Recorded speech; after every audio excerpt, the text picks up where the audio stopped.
WhatsApp ने पिछले महीने स्टिकर्स का ऑप्शन मुतारिफ कराया है। व्हाट्सएप पर फेसबुक ने वो स्टिकर्स जारी किए हैं जो पहले ही फेसबुक मैसेंजर के लिए दस्तयाब हैं।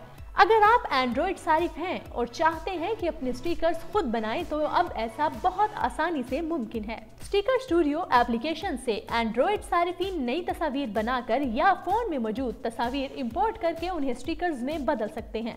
एप्लीकेशन में तस्वीर इंपोर्ट करने के बाद आपको बस तस्वीर के उस हिस्से पर आउटलाइन बनानी पड़ेगी जिसे आप स्टिकर के तौर पर इस्तेमाल करना चाहते हैं। इस एप्लीकेशन में सारिफीन के लिए थोड़ी सी पाबंदियां भी हैं। मिसाल के तौर पर आपको पहले कम से कम 3 स्टिकर्स बनाने पड़ेंगे, जिसके बाद आप उन्हें व्हाट्सएप में एक्सपोर्ट कर सकते हैं।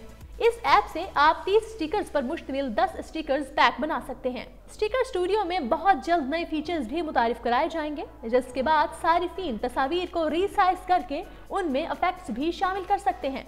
एप्लीकेशन से बनाए गए स्टिकर्स को आप डेस्कटॉप पर भी लगा सकते हैं और उन्हें शेयर भी कर सकते हैं।